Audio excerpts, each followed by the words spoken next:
É uma iniciativa de professores da PUC São Paulo. E isso é muito importante de ser marcado, né? Porque o curso de economia da PUC São Paulo é um curso diferenciado em relação a outros que existem aí, vou falar a palavra na moda, no mercado, né?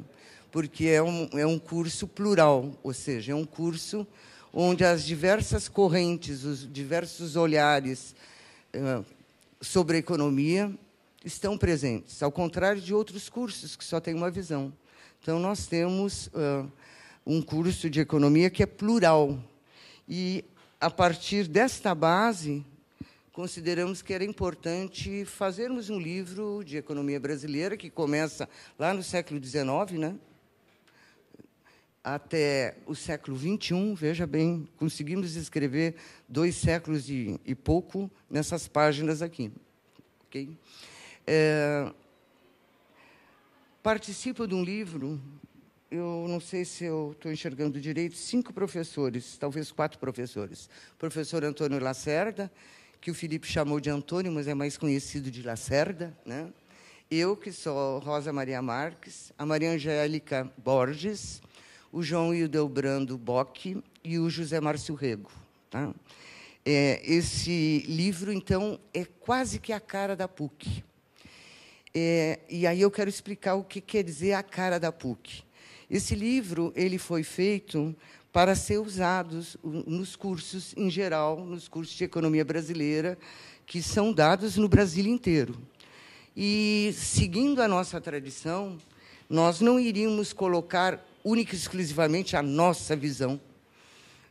Várias partes do livro, que já estão sedimentadas na sua interpretação em várias escolas, estão aqui contempladas. Então, um determinado período da economia brasileira, nós vamos nos referenciar aos autores que são consagrados, e cotejando um com o outro, né? Por quê? Porque nós partimos da ideia de que o olhar sobre a economia tem que ser plural. Então, isso é muito importante colocar. A segunda vantagem, vamos dizer, que o livro apresenta é que ele está atualíssimo. Ele vai até o governo Temer, né? E daí se abre a possibilidade de nós discutirmos, porque nós poderíamos, por exemplo, enfatizar quais as interpretações que fizemos sobre o governo Lula, sobre o governo Dilma, ou o governo Fernando Henrique Cardoso, que está relativamente próximo. Mas o que tem realmente feito a gente não dormir à noite é o governo Temer, né? E como estamos num ano de eleições, estão se apresentando aí propostas que, evidentemente, partem de um diagnóstico da realidade brasileira, mas, principalmente, de um diagnóstico da sociedade brasileira. A partir daí, desse diagnóstico, se apresentam propostas diferentes, né? Então, talvez seja um caminho para a gente fazer a discussão hoje aqui. Uma sugestão, estou fazendo uma sugestão para o Lacerda e para vocês. Nós poderemos falar um pouquinho, o Lacerda pode iniciar uma fala sobre a caracterização da conjuntura e, eventualmente, já colocar algumas preocupações em termos de proposta, e vocês interagir para a gente começar a discutir, né? Eu sei que a situação está muito feia, vamos dizer assim, no Brasil, mas não só no Brasil, nos irmãos aqui embaixo, na Argentina, a coisa está pior ainda. O que nós temos a dizer? O que tem de comum entre Brasil, Argentina e o resto da América Latina? Qual a relação que tem com o resto do mundo? Podemos aprofundar algumas coisas. Eu estou propondo uma pauta de discussão, não sei se me entenderam, tá? Ok? Se todo mundo concordar, a gente podia começar por aí, porque não vamos falar do início da industrialização, né? Nós temos que falar do fim da industrialização. Ok? Boa noite a todas e todos, né? Também os que nos acompanham pelas redes sociais, né? As várias. E interessante aqui, nós praticamente não conversamos, né, Rosa? Hoje. A gente já conversa há muitas décadas, então não tem problema. Mas é muito interessante essa pauta, né, que foi colocada pela Rosa, porque o livro nos permite essa reflexão, né? Por que é um livro cuja primeira edição foi lançada no ano 2000 sobrevive num país como o Brasil por tanto tempo, 18 anos, indo para a 6ª edição, né? Primeiro porque, como lembrou Rosa, a cada edição a gente tem o cuidado de atualizá-lo, revisá-lo, né? E trazer o que existe de mais. E segundo porque, modéstia à parte, eu acho que nós fomos muito felizes em fazer um livro que cumpre a função de servir de uma referência para os professores que dão aulas de economia na graduação, não só para economistas, mas também para outros profissionais. E também, várias vezes, as pessoas nos falam, poxa, eu sou engenheiro, e eu li o Economia Brasileira, que eu tinha interesse, e entendi, né? Então, ou outro profissional qualquer, né? De qualquer outra área, que cumpre esse papel. Então, a gente teve essa vantagem, né, de produzir um livro com essas características. E é muito curioso o debate sobre as questões contemporâneas, né? Porque eu tive um professor alemão, não que o professor alemão é melhor, mas é que eu estou dando a referência, né? Que ele dizia o seguinte: olha, você não se preocupe em perder muito tempo em fazer diagnóstico e entender o problema. Porque, se você não entender o problema, você vai ter uma solução, entre aspas, equivocada, né? Então, mais do que nunca, nós temos que fazer diagnóstico, né? Nós temos que fazer uma revisão da nossa história, né? Porque, senão, nós vamos comprar o que aparece na grande mídia, né? E que é vendido no samba de uma nota só, que nos é apresentado pelos porta-vozes oficiais do rentismo e os oficiosos, né? Que são aqueles que papagaiam as visões, né? Que são transmitidas e são, veja, são legítimas, porque elas representam interesses. Qual é o problema? O problema é quando fica só uma visão, né?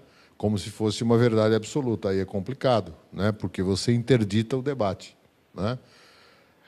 E no livro, algumas questões estão presentes, algumas delas a Rosa já destacou e eu destacaria outras.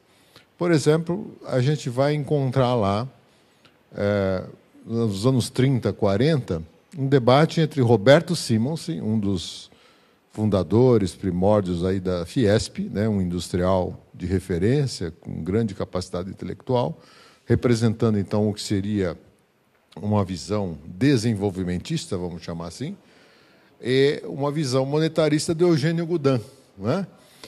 Esse debate ele reaparece a todo momento e está de novo colocado, né? Agora na eleição, porque quando você pega os assessores dos principais candidatos, né, que vão determinar, portanto, a escolha das prováveis políticas econômicas que serão adotadas por um eventual futuro governo, representa, portanto, né, esse grande paradoxo, né, de apresentar. Tem até alguém que se chama de novo, não é isso? No debate, né? E o novo apresentando ideias absolutamente velhas e sem qualquer autocrítica. Isso é mais grave ainda, né?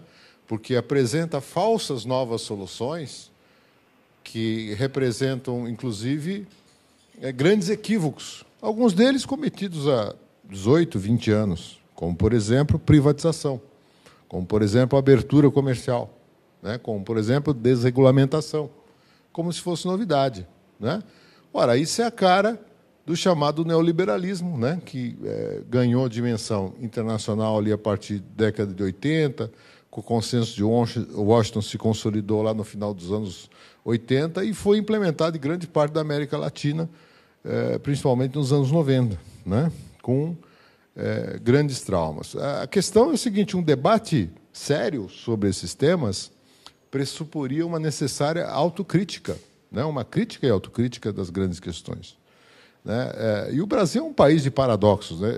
Essa semana, por exemplo, eu li num grande jornal um artigo de um grande líder, grande que eu digo porque ele é representativo, ele representa uma entidade importante, defendendo a privatização da Eletrobras. Tudo bem, eu acho que é um debate. Mas qual era o argumento dele? Tem que privatizar a Eletrobras porque a Petrobras gera prejuízo. A Eletrobras, aliás, né? Ora, quem que ele acha que vai pagar a conta de uma privatização mal feita? Como, aliás, ocorre no Brasil, né? Você cria um monopólio privado, normalmente, junto com a privatização, vem uma desnacionalização, e você cai no pior dos mundos, né? Porque vai pagar tarifas elevadas, os maiores consumidores vão pagar mais. Quem são os maiores consumidores? Além de nós mortais, a indústria. A indústria que está se desindustrializando, né? Então, nós temos um problema também de déficit de representatividade, nós não temos lideranças, né? Cadê o Roberto Simonsen de hoje, né? Cadê esse cara? Não tem, né? Com raras exceções, você tem algumas entidades representativas ou de pensamento que até se salvam, né? Para fazer justiça, até vou citar aqui o IED, por exemplo, em alguns momentos tem uma visão muito lúcida da questão da desindustrialização, da questão do papel da inovação, do papel da indústria no desenvolvimento, né? Mas, infelizmente, são exceções, um ou outro ali que se destaca.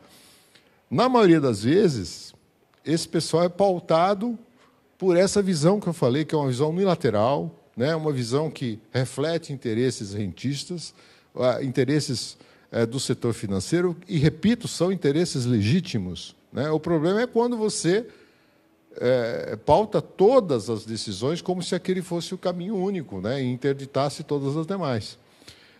Então, nós estaríamos num momento muito propício para isso, né? Para fazer a crítica das várias visões e criar um caminho novo. Infelizmente, me parece que isso não vai ocorrer esse ano. Depois a Rosa vai se manifestar também. Porque agora tem Copa, não sei o quê, férias de julho, e nós vamos ter 1 mês e meio, 2 de campanha, né? Onde, infelizmente, o que vai prevalecer são acusações pessoais, são, como a gente vê na mídia, a tentativa de desqualificação do adversário, né? A própria mídia faz isso, né? Então, bota lá em letras garrafais que o candidato A cometeu um erro, né? Porque foram checar o dado, não é aquele dado. Ora, essa é a questão principal? Não é a questão principal. Eu acho até que tem que ser registrado, mas não é a questão principal. Quer dizer, isso é desviar, é tergiversar, como se diz, né? Da grande questão, do debate daquilo que é essencial, né? De qual a alternativa do Brasil, que não é um nanico, né? Embora os adeptos do complexo de vira-lata ficam diariamente falando que nós somos nanicos, na verdade, do potencial brasileiro é enorme. Por quê? Porque basta ver os nossos mestres aí já destacavam, né? E prevalece até hoje. O potencial brasileiro, né, de ser uma das maiores nações do mundo em termos de extensão territorial, população, área agriculturável, energia diversificada, renovável, né, capacidade hídrica, né, capacidade criativa, etc., tem uma capacidade de manter uma autonomia, de se autoimpor no processo da globalização financeira, que nenhum outro país, por exemplo, da América Latina tem, não vou nem dizer da África, né? Agora, isso não é automático, isso depende do quê? Do projeto que a nação brasileira construir e implementar, né? E nós estamos num momento crucial para isso, mas o problema é que esse debate não está colocado, né? Há um debate conjuntural das questões econômicas, eu quero destacar aqui a política econômica. É evidente que não é só isso, são várias outras questões, mas por que a política econômica? Primeiro, porque é a nossa especialidade, né? E segundo, porque, da forma em que é colocado os limites da política econômica, você trava todo o resto. E eu vou dar um exemplo só para encerrar, que é, primeiro, o chamado tripé macroeconômico, que está sendo colocado em xeque agora, não é? Porque o discurso é de que você tem câmbio flutuante, você tem metas de inflação e sustentabilidade fiscal. A sustentabilidade fiscal já ruiu faz tempo. O sistema de metas de inflação está sendo colocado em xeque, por quê? Porque o Banco Central está perdido, né? Está perdido porque sempre defende o discurso de que está olhando a meta, só que o problema é o seguinte, não é o problema da meta de inflação, o problema é que o Brasil é um país aberto, né, na sua relação internacional, no seu balanço de pagamentos. Então, nós vivemos hoje o seguinte paradoxo. Os nossos indicadores, alguns dos indicadores de solvência externa, nunca estiveram tão bem. Nível de reservas, baixo nível de déficit em conta corrente, um fluxo de investimento direto de longo prazo resistente, apesar da crise doméstica, apesar dos problemas internacionais, uma relação dívida externa PIB das menores da nossa história, né? E você tem essa loucura no câmbio. Por que tem essa loucura no câmbio? Porque nós somos reféns da especulação, né? Nós não temos regulação no mercado, principalmente no mercado de derivativos cambiais. O que são derivativos cambiais? É o mercado futuro, né? Onde se aposta fazendo movimentos de arbitragem, né? Então, essa é a grande vulnerabilidade. Isso é que tem que ser debatido, né? Não ficar na expectativa, como hoje estão, vários jornalistas me ligaram hoje, se o Copom vai ou não elevar a taxa de juros. Aí eu tentava colocar essa pauta. Falei, olha, não é essa a questão. A questão é discutir por que está sendo questionado o papel da meta de inflação, né? E, no lado fiscal, essa loucura que é a Emenda Constitucional 95, né? Que foi aprovada em final de 2016, que coloca um teto para os gastos, seja ele qual for, inclusive investimentos, por 20 anos. Quer dizer, isso é uma automutilação que se autoimpôs no Brasil, absolutamente maluca e incoerente, né? Porque o Estado tem o papel fundamental de fomentar a atividade econômica, mais ainda no período de crise, né? Porque o investimento, de uma forma geral, tem um efeito multiplicador muito importante, e se o Estado não fizer investimento, não é o setor privado que vai fazer. Mais ainda num país como o Brasil, que tem essa loucura das taxas de juros, do crédito e do financiamento, e cujo mercado privado não oferece alternativas de financiamento de longo prazo, né? Então, essa é outra maluquice que se fez no Brasil, o governo Temer, né? Que foi minar a capacidade dos bancos públicos, especialmente o BNDES, de oferecer alternativas de financiamento. Então, você está no menor nível de investimentos da nossa história, né? Formação bruta de capital fixo em relação ao PIB. Por quê? Porque o Estado não investe, está lá embaixo o investimento público, e tampouco o investimento privado, né? Esse ano nós vamos chegar à seguinte anomalia, à seguinte dicotomia. O Estado brasileiro, em todas as suas frentes, investirá em infraestrutura, investimentos de uma forma geral, menos de 20 bilhões de reais. E pagará de juros sobre a sua dívida. Note bem, juros, não estou falando de amortização. Quase 400 bilhões de reais. Ou seja, você vai gastar 20 vezes o que você vai investir. Pode um país desse ir para frente, com essa estrutura? Não estou dizendo que nós somos fadados ao fracasso. Só que com essa política econômica, nós não vamos, infelizmente, a lugar nenhum. Obrigado.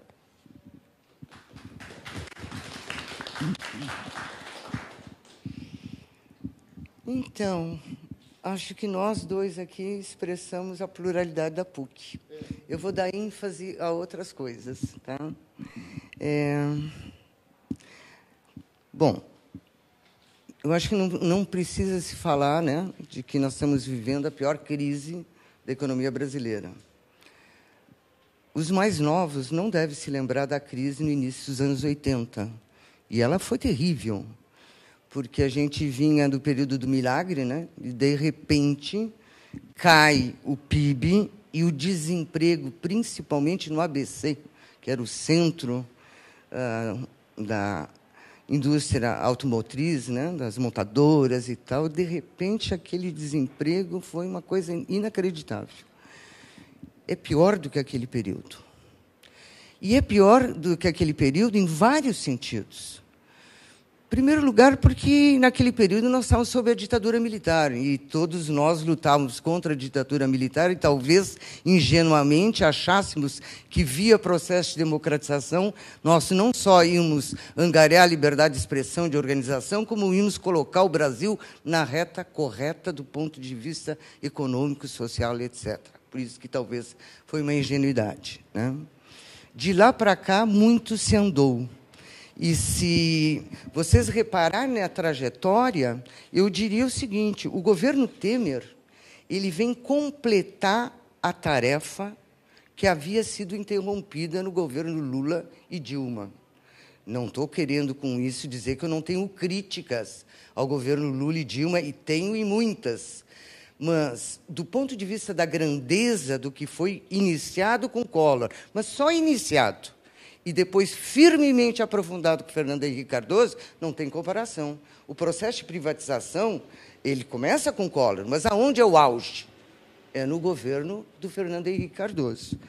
Depois se abranda, mas tem uma que outra concessão ao capital estrangeiro, à privatização, à retirada do Estado, uma série de coisas que nós podemos criticar. Por exemplo, Dilma, ao desonerar 56 setores de atividade, acabou com os recursos públicos, para não dizer que estava absolutamente equivocada do ponto de vista teórico de achar que, com isso, ia propiciar o crescimento do emprego ou aumentar a competitividade das mercadorias da nossa exportação, né? O Temer, ele vem completar esse processo, isso que eu queria enfatizar. Porque é engraçado, nós falamos assim, nós estamos no pior dos mundos. A economia está afundada, o desemprego às alturas. Junto com o desemprego, a renda, pessoal. A renda como está caindo. E o interessante é que está caindo em todos os segmentos, né? É claro que está caindo mais sobre os setores de trabalhadores de mais baixa renda. Mas os dados que saiu da PNAD contínua mostram que, inclusive, os segmentos mais altos, né, de renda tiveram queda. Tudo bem, foi só 1%, comparado com os 18%. Mas isso é indicativo de alguma coisa, né? Nós temos problemas de todas as ordens. Por que isso está acontecendo? E, ao mesmo tempo, é o nosso problema, né, com um presidente. Quer dizer, ele se diz presidente, né? Eu digo que ele é usurpador, ele é o golpista, né? Quanto por cento de apoio ele tem? Fora Temer, é isso mesmo, né? Mas fora Temer tem que pôr alguém no lugar, hein? Não adianta só, né? Como é que ele se mantém com tão pouca popularidade? Ele se mantém porque ele está fazendo o serviço da casa. Essa que é a verdade, né? Ele entra para fazer o quê? Para dar completude a um processo iniciado anteriormente. E eu diria que é modificar completamente o Estado, a relação Estado-sociedade, encolher o Estado. Inclusive, o Meirelles, numa entrevista, falou o quanto que ele achava que devia representar o Estado, né? Eu não me lembro direito, era 10%? Uma coisa assim. Um absurdo, caía 9 pontos percentuais. Isso, de um lado, quer dizer, mudar o caráter do Estado, e nós não estamos falando de qualquer Estado, nós estamos falando de um Estado num país dependente, tudo bem, o Brasil é enorme, etc., mas o Estado sempre foi fundamental, né, na formação econômica desse país. Diga-se passagem, em outros países também, até na Alemanha, na Inglaterra, foi importante. Mas aqui foi mais, talvez, né? Então, de um lado, mudar o papel do Estado. Mas eu disse, mudar a relação do Estado com a sociedade, que é uma segunda coisa. E uma terceira coisa é vender o resto de ativos que nós temos, de patrimônio, para quem? Vender para o privado. Mas quem é o privado que compra? O privado que compra é capital estrangeiro. E não é capital industrial que compra, é fundo de pensão, são fundos que estão comprando, né? Então, nós estamos, na verdade, abrindo totalmente o país para o movimento do grande capital internacional, que é um capital financeiro. Capital financeiro que, aí que eu digo que tem uma pequena... não divergência, uma precisão, né, em relação ao que o Lacerda falou. Eles têm seus interesses, você disse que eles eram legítimos. Eu digo, não são legítimos, não, do meu ponto de vista. Por quê? Porque este capital financeiro, que, do ponto de vista marxista, a gente chamaria de capital a juros, portador de juros, e dentro dele o capital fictício, ele não tem nenhum interesse, nenhum comprometimento na geração de emprego e renda. Então, não é legítimo, ele é contra a sociedade, tá? É um capital que entra e compra uma empresa, se funde com outra, e assim que tiver uma oportunidade um pouco melhor, se retira. Né? Então, é para esse que nós estamos abrindo, não é, vamos dizer, como nos anos 50, entrada das multinacionais, né, industriais, as montadoras e outras. É completamente diferente a natureza do capital. Outra coisa é que, curiosamente, ao mesmo tempo que existe interesse das multinacionais que aqui estão, né, e outras que querem ampliar um pouco a participação do que já aqui tem. E aí a gente não pode esquecer o grande serviço que foi feito, que foi a reforma trabalhista e a terceirização. Porque isso é uma coisa curiosa, às vezes o pessoal não entende, né? Quando a gente diz o seguinte, olha, isso aí era uma imposição do capital internacional que precisava, em última análise, saber o quanto custaria a força de trabalho aqui no Brasil. Aí o pessoal diz, mas como assim? Já é um custo dos mais baixos do mundo? É verdade, é um dos mais baixos do mundo, temos um mercado informal altíssimo, mas tinha um porém. A rigor não se podia precificar o custo da força de trabalho. Por quê? Porque na hora de entrar com uma discussão junto à justiça, ganhava-se. Né? E o que está sendo proposto, o que foi aprovado nas modificações dos artigos dispositivos da CLT, desarma completamente, não precisa mais ter, aliás, né, justiça trabalhista, porque ela vai julgar o quê? Só é possível ser julgado se atentar à vida, são determinadas coisas que são básicas, né, do ser humano. Na relação capital-trabalho, ficou tudo jogado para a negociação entre o trabalhador e a empresa, não é nem o sindicato. Tá? Parece pouco importante, mas não é, pessoal. Isso é muito importante, porque isso vai provocar, como já tem provocado, uma redução enorme do nível de salários. Tá? E esse nível de salários ele é fundamental na concorrência internacional. Na concorrência internacional, eu digo do seguinte modo, não na concorrência internacional das empresas, sim na concorrência internacional que está estabelecida entre os próprios trabalhadores. Ok? Foi para a China porque era mais barato, certo? Mas lá, inclusive, os salários estão subindo. E você podia opor o trabalhador da França contra o trabalhador da China, vamos dizer assim. Ou da França em relação à Polônia. Deixo só o escritório e vou com a minha planta ou com a minha produção para outro lugar. Tá? A concorrência, a rigor, se dá entre os trabalhadores. Porque, para o capital, aquilo que resta de capital produtivo, industrial no mundo, que é um capital que, só do ponto de vista metodológico, a gente pode dizer que ele é industrial, porque, na verdade, ele é industrial, financeiro, comercial, tudo ao mesmo tempo. Né? Montadora tem banco, eu vou no supermercado, isso eu sempre falo para os meus alunos. Vocês já notaram que a gente chega no supermercado e eles te propõem cartão de crédito? Além de vender, tem um cartão de crédito, etc. Porque está tudo misturado. Mas, então, do ponto de vista metodológico, para essa indústria, ela tem que também jogar contra os trabalhadores. Por quê? Porque uma coisa curiosa que a gente nunca fala é de que, realmente, o capitalismo está com um problema já há muito tempo.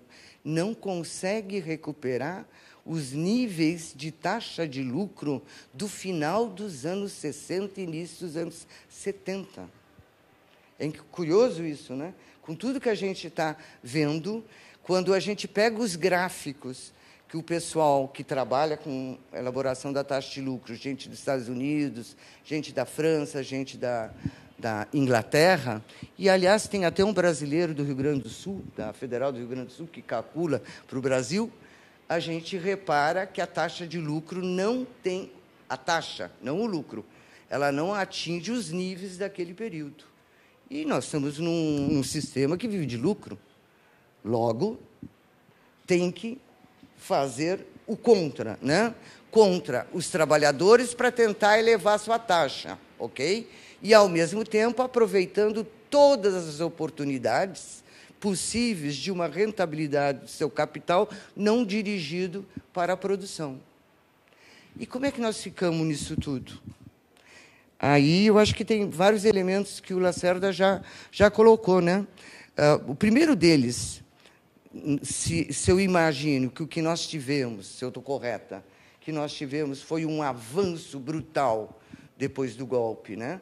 Deste capital sobre o Brasil e sobre outros países da América Latina, a primeira coisa que a gente tem que fazer é revogar o que foi aprovado no governo Temer.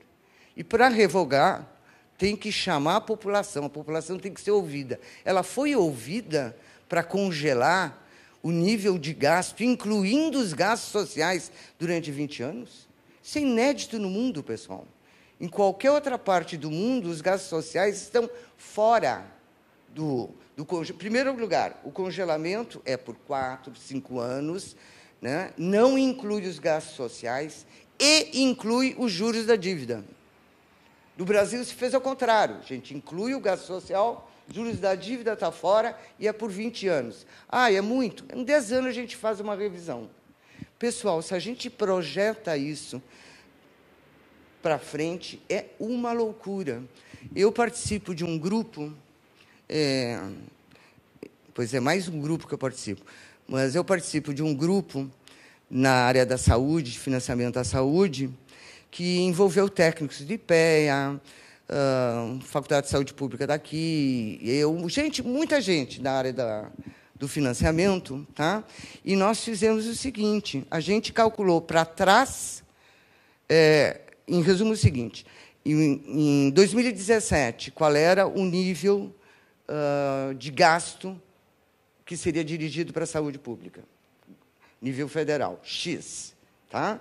Aí você vai para trás, faz a projeção ao contrário, para ver como é que fica e vai para frente. Aí tem que ter os pressupostos.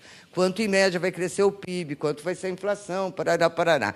A perda é descomunal, mas descomunal. A gente brincou com esta política. Isso sem contar que a população vai continuar a crescer, né? Vai continuar a crescer e vai continuar a envelhecer. E, quando ela envelhece, o custo do tratamento, das ações de serviço de saúde, é mais elevado esse custo. Tá?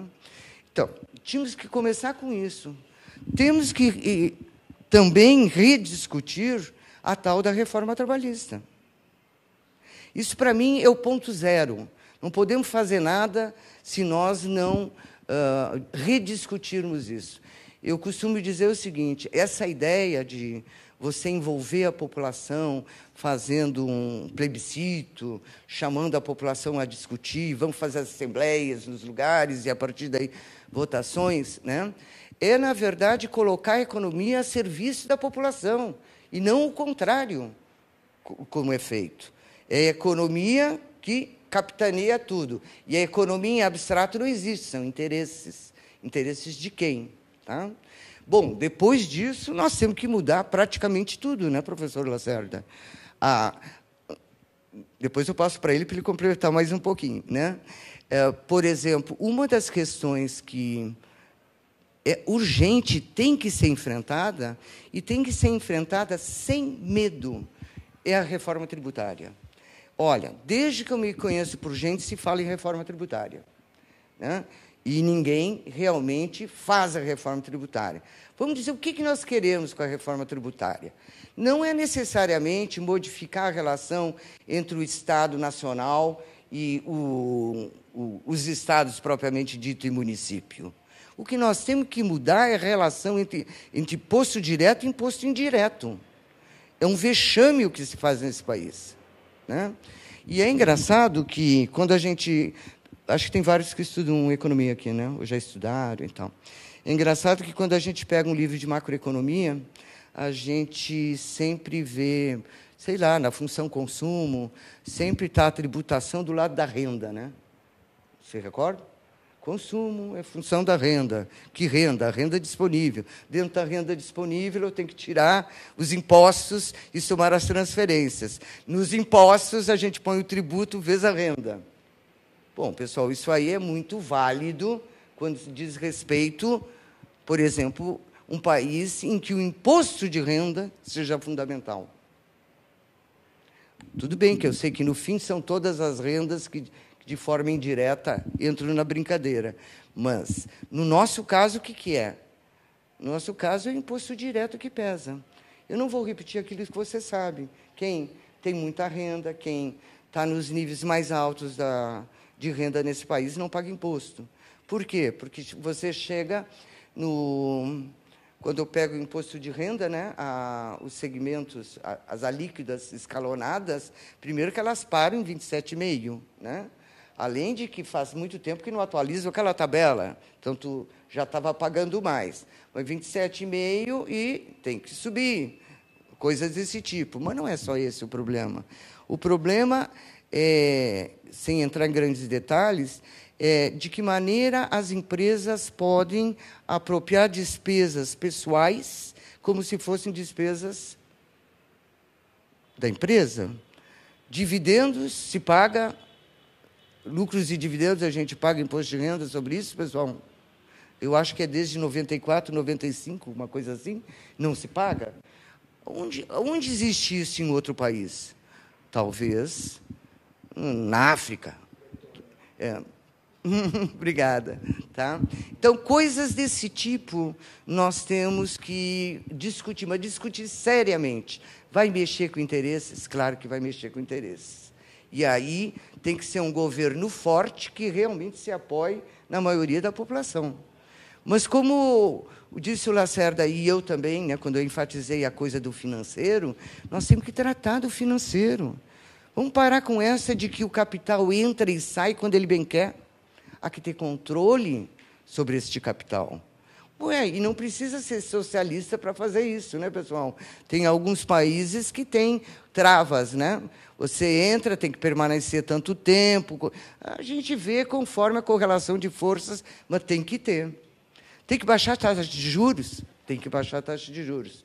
Talvez não tão aceleradamente quanto a Dilma baixou naquela época, muito rápido, né? Mas vai ter que baixar. E vai ter que mudar a relação entre bancos estatais e bancos privados.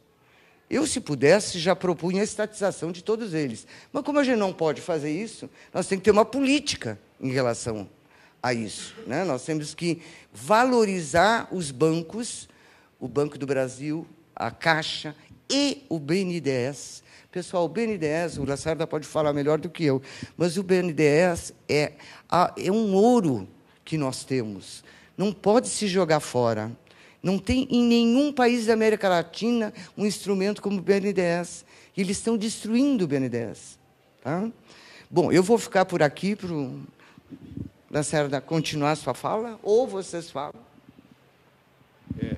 Eu só vou apimentar um pouquinho aqui, né? Porque, como a Rosa lembrou, nós estamos na mesma universidade, no mesmo programa, né? Ela citou o curso de graduação, mas é sempre bom destacar que nós temos também um mestrado, né, em Economia Política, que nós dois damos aulas lá, e outros colegas também, onde a gente mantém essa tradição, né, de ser um curso crítico, um curso, né, que tem outras abordagens que não estritamente econômicas, né, como, por exemplo, política social, como, por exemplo, sustentabilidade ambiental, como, por exemplo, saúde, como, por exemplo, políticas macroeconômicas no sentido mais crítico, né? Então, é nesse caldo, né, de cultura que a gente produz essas análises, a gente tem gerado uma produção muito interessante, livros, alguns estão aqui além do Economia Brasileira, né, que atrás tem alguns livros nossos, de colegas nossos, mas eu queria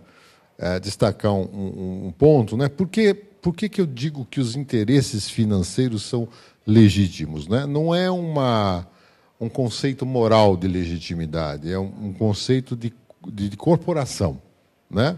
E você tem uma democracia, você tem interesses legítimos corporativos, né? Como a própria Rosa lembrou, é muito difícil você separar o que é financeiro do que é produção, do que é comercial, pelo exato motivo que ela mesma identificou. Quer dizer, hoje um grande magazine não vive de vender mercadoria só. Aliás, às vezes até ele abre mão do lucro na mercadoria, porque ele tem um lucro muito maior no financiamento. E quem paga as maiores taxas de juros de financiamento normalmente é o povo de menor renda, né? Eu me lembro que eu fui fazer como voluntário uma palestra para uma comunidade, né? E eu tentava explicar para eles, dizer o seguinte: olha, o que era esse negócio do juro embutido? É o seguinte, você compra uma geladeira e paga 2,5.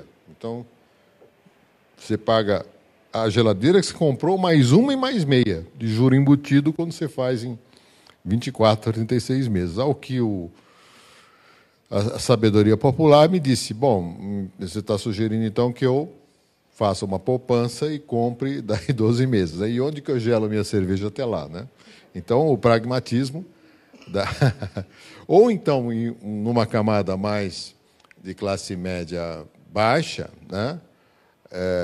Eu falava da importância da redução dos juros, tema que nós tratamos aqui, e eles estavam preocupados que as aplicações financeiras e o fundo de garantia renderia menos. Ou seja, na verdade, o pensamento rentista está entranhado na sociedade brasileira, inclusive aos não rentistas, que agem e pensam como rentistas. Daí a dificuldade que os governos, principalmente o governo da Dilma, enfrentou ao tentar trazer os juros para um patamar mais civilizado, né, naquela coisa. Mas ela cometeu outros erros. Enfim, a política econômica, nós não teríamos tempo aqui de corrigir. A segunda observação que eu quero fazer é com relação, eu vou voltar ao tema da privatização, né? Eu não vejo que necessariamente você tenha que estatizar os bancos, né? Você tem que regulá-los, como é na maior parte do mundo, né? Aliás, em alguns aspectos, a regulação bancária do Brasil não é ruim.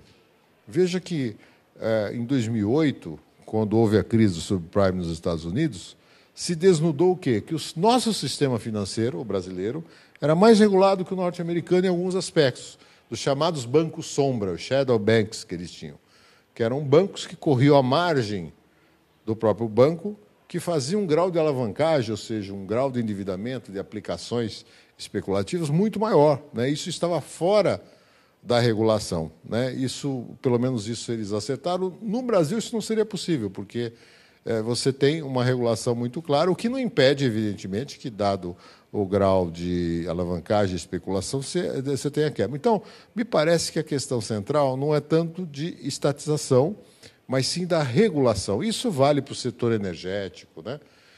Quando eu falei da Eletrobras, não sei se ficou claro, nós tivemos uma experiência de privatização no Rio de Janeiro, de uma empresa de energia elétrica.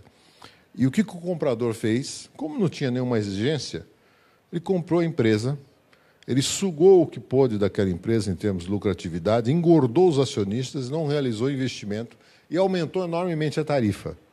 Então, o consumidor, o cidadão, foi penalizado não apenas com a elevação da tarifa, mas com a ausência do serviço, que, diante da crise hídrica de 2001, gerou o famoso apagão, né? Então, esse é um exemplo claro de falha regulatória. Outro exemplo de falha regulatória, normalmente os liberais apresentam como grande trunfo da privatização no Brasil o setor de telecomunicações. E lembra o seguinte, que é verdade, que há 20 anos você queria comprar um telefone fixo, você tinha que entrar numa fila, esperar 2 anos ou comprar no mercado paralelo um telefone que custava $5.000, né? Então, houve, sim, uma ampliação do acesso. Agora, isso não se deveu apenas à privatização, se deveu à modernização tecnológica, né? Que foi brutal ao longo das últimas décadas. Mas o principal no mundo todo, isso não é um fenômeno, isso aqui não foram os liberais tupiniquins que criaram, isso veio no bojo dessa grande transformação. Mas o ponto principal é o seguinte, que esse aparente sucesso, primeiro, não se deve só à privatização, e, segundo, uma privatização pessimamente feita. Por quê? Você é pessimamente tratado pelos prestadores de serviços, a quem usa, todos nós que usamos telefonia, internet, etc., sabe como somos maltratados, né? Uma das tarifas mais caras do mundo, né? Então, que privatização é essa? Só porque deu acesso? Ora, uma boa privatização não tem que dar o acesso só. Ela tem que garantir o atendimento do consumidor, ela tem que ter uma tarifa justa, o princípio da modicidade tarifária, né? Porque isso é que, de fato, você consegue o acesso, né? Mas eu acho que a gente já está falando demais, agora é a vez de vocês também colocarem as suas questões, né?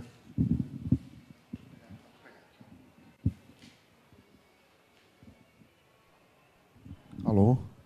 Alguém gostaria de fazer um comentário, uma pergunta, uma observação? Você gostaria? Eu também tenho uma aqui depois. Bom, boa noite. Eu sou o Felipe.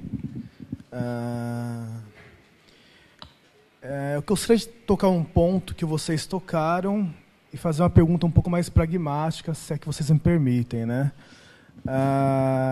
Existem algumas teses que geralmente partem de marxistas, pós-keynesianos, que colocam uma hegemonia financeira no Brasil, na América Latina, né?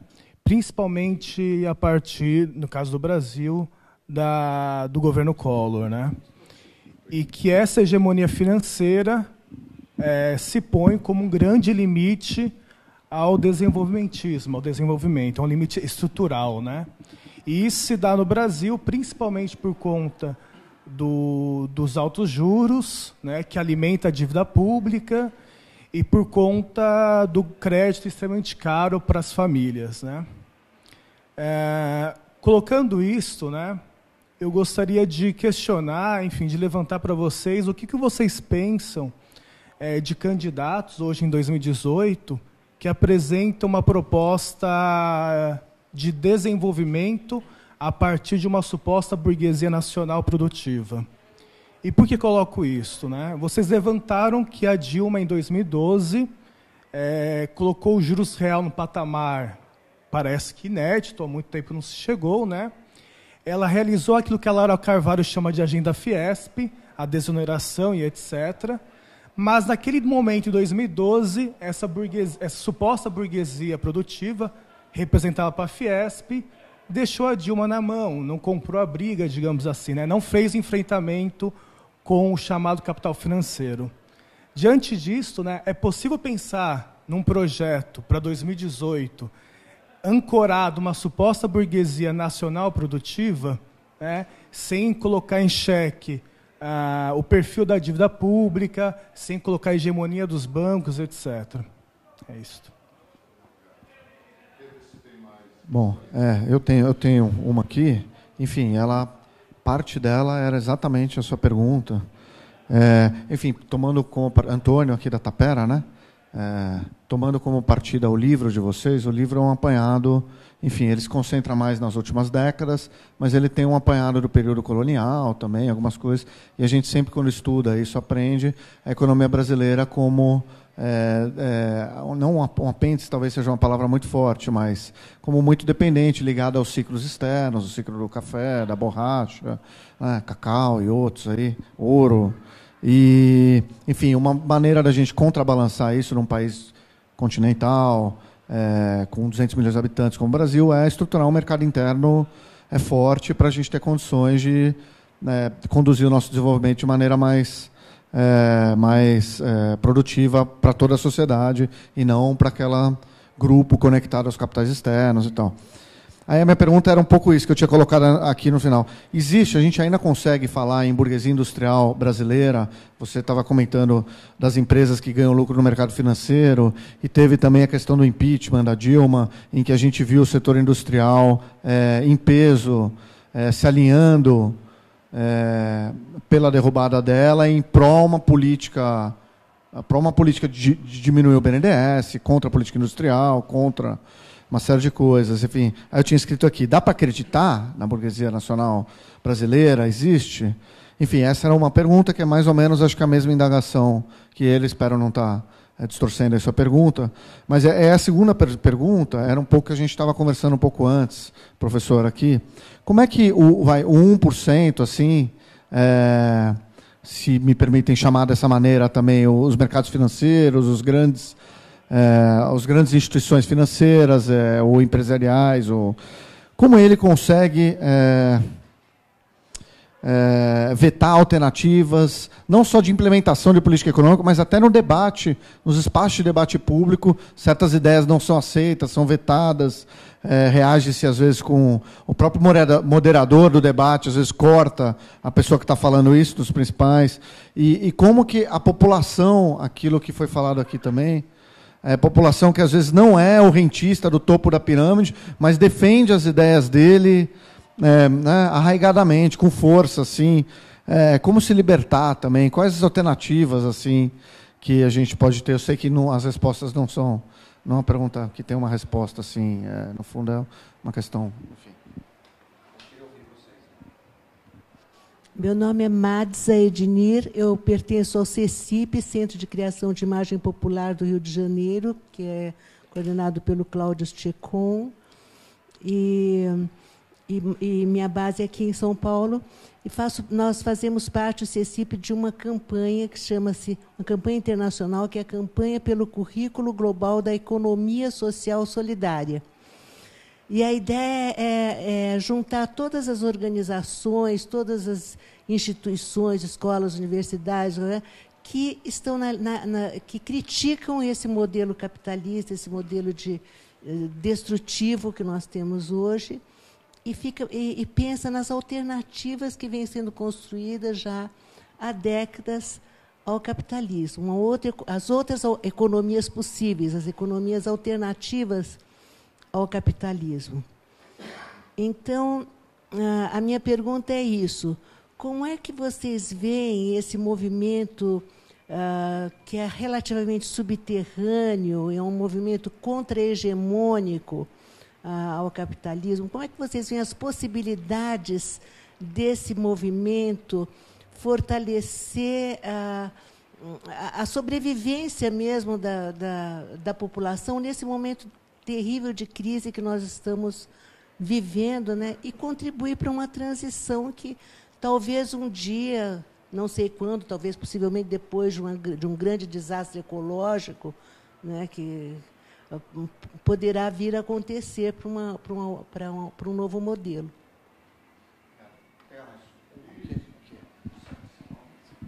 Boa noite, meu nome é Cassiano.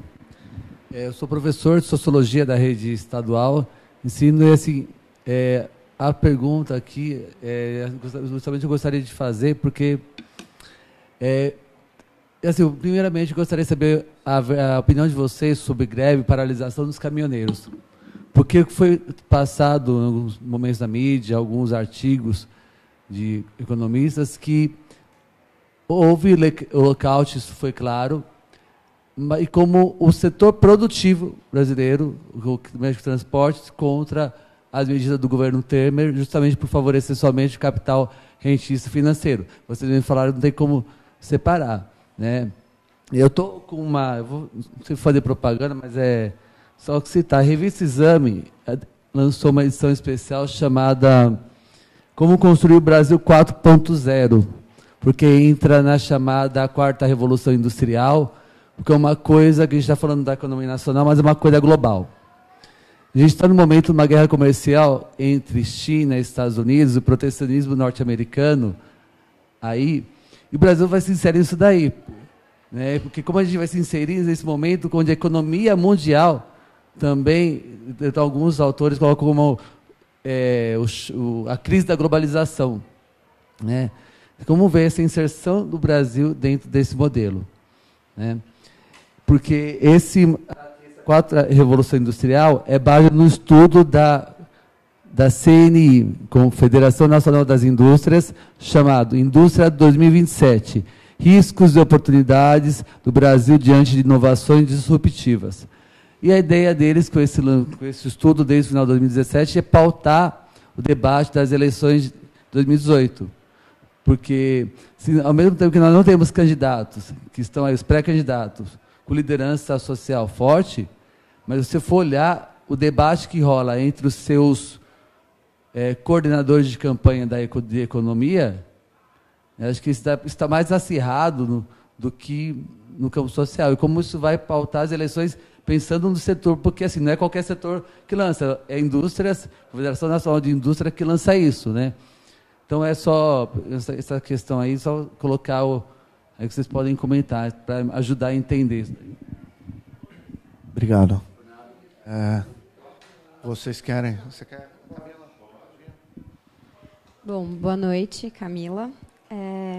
Eu queria... A Rosa comentou um pouco, né, sobre o que seria possíveis projetos. Bom, a minha pergunta inicial era... Já me senti contemplada pelos dois. Então, eu queria que você falasse também, Lacerda, um pouquinho sobre como você vê, né, qual projeto seria possível, dado toda a nossa atual conjuntura, pós-golpe, e Rosa também, se quiser completar mais. E também queria te perguntar, agora mais para o Lacerda, você falou sobre a questão da regulamentação. De fato, temos regras muito boas, mas como lidar, né, com o que a gente já conhece desse movimento de porta giratória, que é um clássico aqui, né? Não que em outros lugares também não tenham. Mas, bom, o regulado sai para ser o regulador e muito provavelmente volta para empresas que regulava antes. Como lidar com esse... E como tirar isso, né? E para você, Rosa, eu queria perguntar, você falou da taxa de juros, qual a maneira, né, como você vê a utilização dos bancos públicos e qual a maneira de redução possível que se daria com esse mercado financeiro que a gente sabe que de redução da taxa de juros? Não sei se ficou muito. Eu queria fazer uma questão. São muitas. Escolhe aquilo que a gente claro. Esse aqui é o importante.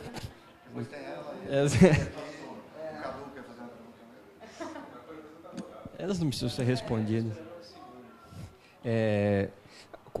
Só lembrei que essa questão do rentismo, da financiarização, eu lembrei uma coisa que o André Prefeito esteve aqui uma vez. Ele falou, eu não lembro se foi ele que falou, ele contou alguém que disse a taxa de juros no Brasil é tão alta que as Casas Bahia não vendem geladeira, ela vende crédito, a geladeira vem junto para justificá-lo, né?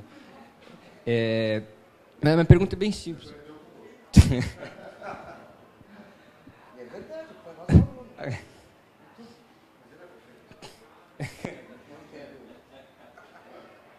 Uma pergunta bem simples. A macroeconomia importa ou não? Vou explicar. Diante desse contexto de financiarização, de mundialização dos capitais, de livre circulação, você pode olhar você pode olhar dois pontos de vista. Você pode olhar esses fluxos do ponto de vista do balanço de pagamentos, transações correntes, conta de capital dos países, e, a partir disso, tentar pensar estratégias de política macroeconômica que lidem com essas variáveis. Então, nós vamos buscar superávit na conta corrente, isso tem efeito sobre o câmbio, fiscal, etc. Você pode traçar estratégias, claro, eu concordo com tudo isso, que é a questão política, correlação de forças, essas reformas todas, mas pensando lá de cima, né?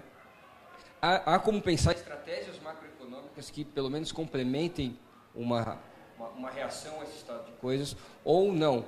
O movimento das finanças é implacável, ele vai entrar, nós não temos como controlar. Existem instrumentos que consigam controlar essa entrada de dinheiro, saída brusca. Quais são os instrumentos, né? O governo Dilma tentou aumentar o IOF, isso é suficiente, ou os fluxos são muito fortes, muito grandes, e qualquer estratégia macroeconômica seria muito... não é por aí que a gente poderia pensar, essa é a questão.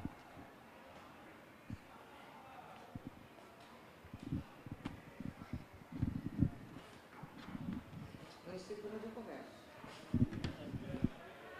Realmente, tem algumas perguntas muito difíceis, né? Pelo menos eu acho, de serem respondidas. Realmente não sei por onde eu começo, porque os assuntos são bem diferentes, né? Vou começar com a greve dos caminhoneiros. Tá? a greve dos caminhoneiros é muito interessante. Em primeiro lugar, no momento que ela começou para os mais velhos e mais politizados, e imediatamente a gente lembrou de outras experiências, por exemplo, a greve dos caminhoneiros no Chile, em momentos antes do golpe, né? Isso foi a primeira questão. A segunda questão eu pelo menos e outros fomos atrás. Como é que se caracteriza esse setor? Quantas empresas tem? Quantos autônomos tem? Quantas cooperativas, né? Eu fui atrás de todos os números. E a quantidade de autônomos é relativamente grande, mas a capacidade de carga das empresas é imensa. Então, a gente não pode comparar um autônomo com uma empresa, né? Tem que ver a capacidade, o caminhão com os seus... Era um nome muito engraçado, não era equipamentos, esqueci o nome, que é o caminhão e você vai acoplando, né? Tu pode acoplar. Esqueci o nome técnico disso. E as cooperativas, que são poucas, né? Ou seja, o que você via ali era realmente uma contradição colocada, que, claro, tu tinha trabalhadores, evidentemente, contratados pelas empresas, tu tinha autônomos e tu tinha cooperados, né? E todos eles naquele grande movimento. Então, na verdade, o movimento tinha um caráter híbrido, ok? Mas, independentemente do caráter híbrido, o que importa é que aquele movimento revelou para a gente duas coisas, para o conjunto da população. Em primeiro lugar, o grau de dependência que o Brasil tem para o transporte de carga rodoviário. O que é isso? Está na hora de você propor um outro. Essa é a primeira questão. E a segunda questão é que ficou a nu a política da Petrobras. Como que agora nós temos... Quer dizer, eu sei como, né? Mas como eu vou explicar para alguém que compra gasolina e que compra diesel que tudo está acertado a partir do plano internacional? Então, deste lado, foi muito interessante a questão, no greve dos caminhoneiros. Então, veja, do ponto de vista político, perguntava se a gente tinha que apoiar ou não tinha que apoiar. Essa questão era falsa. O fato estava escancarado para a gente, né? E aí aproveite-se isso para desmascarar o que estão fazendo com a Petrobras. E, novamente, no caso, estão colocando a economia nas normas hoje consideradas as melhores dentro da globalização ou da mundialização do capital, aqui definindo os custos de transporte ou definindo o custo de quem usa automóvel, etc. Tá? Então, colocaria dessa forma. Uma terceira coisa que revelou, né, da necessidade que nós temos urgentemente é começar a mudar a matriz energética. Certo? Afinal de contas, defendemos da gasolina e do diesel. Bom, sim, a questão ambiental. Ou seja, é da malha rodoviária, porque que todo o transporte tem que ser feito por lá, que dê as ferrovias que foram mortas no passado, né? E a questão da política de preços da Petrobras. Que isso, na verdade, é uma política de preço que ela está subserviente aos grandes acionistas. Quem são os... Perdão, grandes acionistas, nada. Aos acionistas, que podem ser pequenos. E quem são eles? É o tal do capital financeiro que nós estamos falando. São os acionistas, são os fundos de pensão, são os fundos em geral, os investidores institucionais, como é chamado. Tá? Deixa eu seguir aqui. A questão colocada por você sobre a economia solidária, as cooperativas, etc. Essa questão é uma questão muito difícil.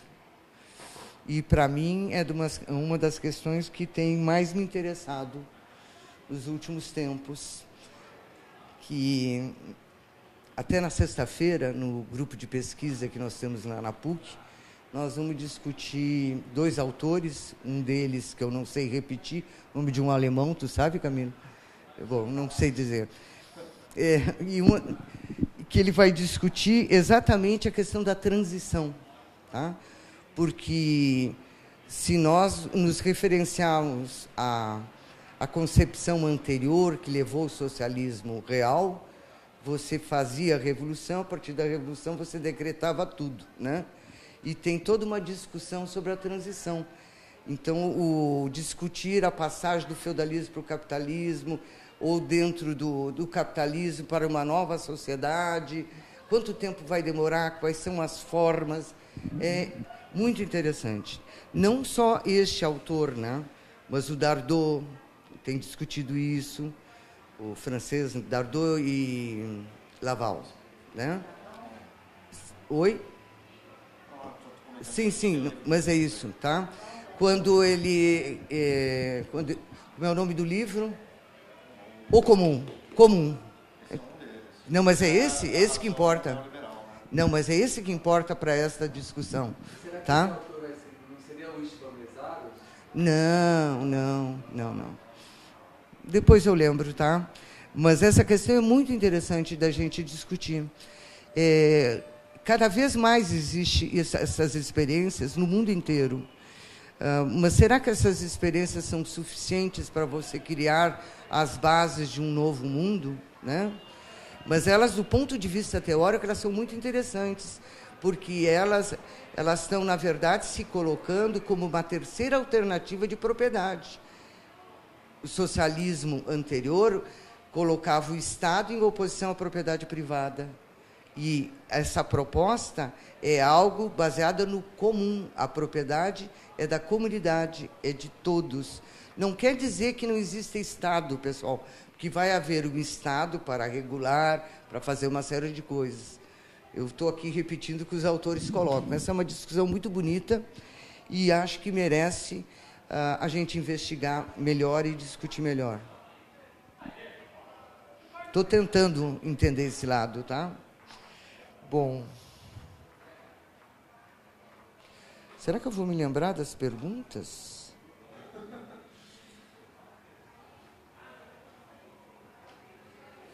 Alguém me ajuda aí? Peraí. Não, eu vou lá com... A questão da 4.0, na verdade, o que está em questão, a quarta revolução que o pessoal fala, é da inteligência artificial. Essa é a discussão, tá? E é isso que está em jogo na relação Estados Unidos e China. Não é o que aparece, que coloca barreiras à entrada da exportação disso e daquilo. Na verdade, a briga é pela tecnologia. Porque veja só, a China, ao contrário do que alguns pensam, até numa reunião que eu estava no sábado, de repente um falou, não, porque a China fica vendendo quinquilharias e a gente compra. Mentira! Quinquilharias era no início. Já fizeram a transição há muito tempo. E agora eles estão numa transição muito maior, né? O que eles exportam, e se a gente tiver uma ideia assim do que pode estar embutido dentro da exportação, o que eles exportam e podem estar sendo um espião deles, a partir da tecnologia que lá está colocada. Entenderam o que eu estou falando? Ou a televisão, ou o celular, que a gente vive com ele e esquece que todo mundo pode saber o que nós estamos discutindo, fazendo, simplesmente que a gente está portando uma coisa. E essa é uma preocupação muito grande dos Estados Unidos. Mas, em particular, o que eles estão preocupados é de que eles deem um salto na inteligência artificial. Porque é uma coisa inacreditável o que eles estão recolhendo de informações. A base para você desenvolver a tecnologia colada na inteligência artificial é uma quantidade homérica de informações para poder desenvolver padrões. E tem regiões da China, uma coisa inacreditável, eles não se importam de dar todas as informações, ao ponto de, quando alguém, se eu me comunicar contigo, eu sou capaz de, lá, né? Sou capaz de receber uma informação dizendo que não é legal eu falar com ele, porque ele é devedor. O nível de informação que está sendo reunido na China. Isso é uma questão técnica, né? Eu tenho que seguir padrões, e padrões não pode ser de 50, nem 1000, tem que ser milhões e milhões de informação para você poder replicar um comportamento. Bom, aí vamos para as discussões que eu acho que eu tendi a esquecer de tão difícil que elas são, né? Veja, a minha visão é de que nós estamos vivendo um período muito particular do capitalismo. Não é a primeira vez que o capital a juros, chamado capital financeiro, é dominante, né? Mas não tem paralelo a dominância que ele estabelece hoje no mundo com com a dominância que teve no final do século XIX e no século XX. Mesmo porque não existia derivativos, só para ter uma ideia. O que eu chamo de capital fictício, que é aquele que realmente é dinheiro que faz dinheiro sem passar pela produção, citando Marx, ele representa 10 vezes o PIB mundial. Isso é uma coisa louca, louca. E quando a gente diz que ele é dominante, isso significa dizer que ele está no centro das determinações econômicas e sociais, é ele que manda, o comando é dele. Agora, veja, insisto, quando a gente fala ele do ponto de vista metodológico, mas enquanto figura concreta, o financeiro é o industrial e é o comercial, tudo ao mesmo tempo. O Lacerda lembrou muito bem, mesmo nós, que estamos longe de ser qualquer representante desse capital, nós atuamos e pensamos dessa forma rentista, né? Então, todos estão imbuídos desse pensamento. Então, veja, numa situação como essa, que só poderia ter ganhado a dimensão que ganhou num quadro de mundialização do capital, pessoal, é a primeira vez que o capital está em todos os cantos do mundo. Quando Marx falava, ele falava de um mundo extremamente pequeno. Depois eu tinha a União Soviética e toda a Europa do Leste estava interdita a entrada do capital. A China estava interdita ao capital. A África não contava. E nós aqui, pouca coisa. Hoje está em todos os lugares. Está entrando na África adoidado. Por exemplo, a indústria de autopeças, que para nós é importante ainda, vai acabar, porque o centro de autopeças está indo para a Argélia. Autopeças no mundo indo para a Argélia. China está dentro da África, como você sabe. Tá? Então, numa situação como essa, qual é a capacidade que um Estado, vamos dizer que nós tomemos o poder, Felipe, nós somos os melhores, nós vamos tomar o poder. Qual é a capacidade que nós temos de fazer política fiscal, cambial e monetária? Se eu pensar nos determinantes mundial, ela é pequeníssima, certo? Mas pequeníssima se eu deixar tudo andar ao sabor dos interesses. Por quê? Porque nós temos exemplo de países que, mesmo na situação mundial, conseguem fazer política assim, porque se protegem, porque tem prioridades, porque tem planejamento. Bom, um deles que eu me lembro é a própria China. A China, pessoal, o horizonte dela é 20 anos lá e eles seguem que nem máquina. Ok? É uma coisa impressionante. Mas nós não precisamos ser uma China, porque para ser uma China teria que ter um partido comunista chinês com o poder que tem. Poder, inclusive, de repressão. Não atualmente, né? Mas não se esqueçam da repressão que teve na praça Tiananmen. Exatamente. Aquilo foi uma inflexão importante, né? Que a partir daí eles conseguiram manter. Então, não precisamos ser isso, mas há que definir o que nós queremos, mas quem nós queremos. Quem é que vai dizer? Ó, eu digo, a maioria da população. Aí eu entro para outra questão.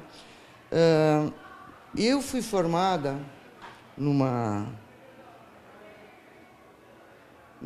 uma leitura da sociedade brasileira de que a burguesia nacional não existia. Mas não existia no seguinte sentido, vamos explicar. Não quer dizer que eu não encontre um empresário genuinamente voltado aos interesses nacionais, que não tivemos aí recentemente, né, expoentes que a gente pode citar. A questão toda é, em última análise, se dentro deles, ou desses segmentos, caso eles existam, existe a possibilidade de fazer uma política independente da política internacional dos grandes interesses. Essa que é a dificuldade. Também na minha formação, eu aprendi uma coisa.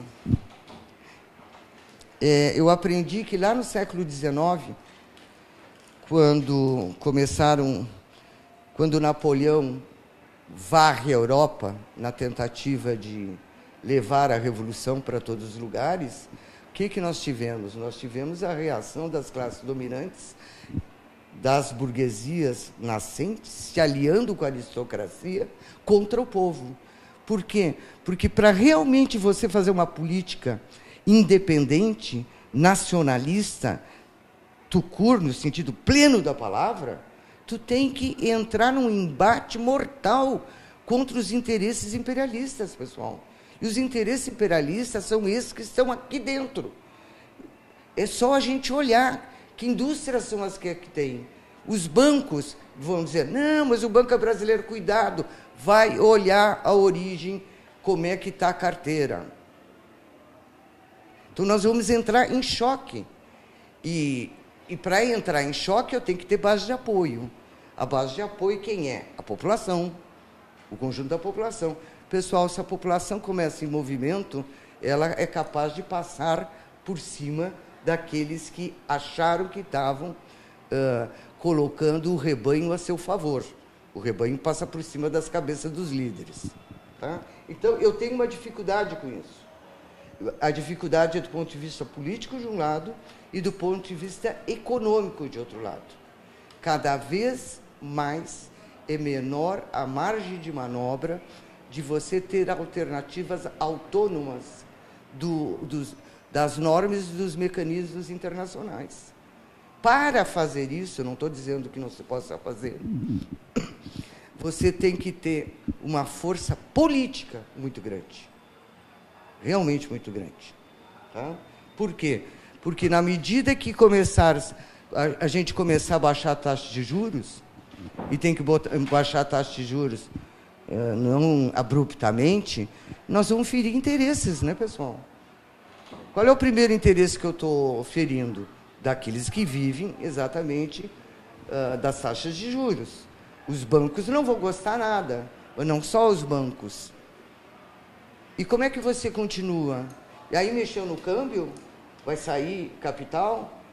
Por isso que você tem que ter o conjunto das medidas meio que monitoradas. Tá? De uma certa maneira, eu estou dizendo o seguinte, que medidas dessa natureza, elas, ao enfrentar interesses, elas são muito duras. Você enfrentaria a oposição ferrenha de alguns setores. Vejam, quando a Fiesp cumpriu a agenda da Fiesp, né?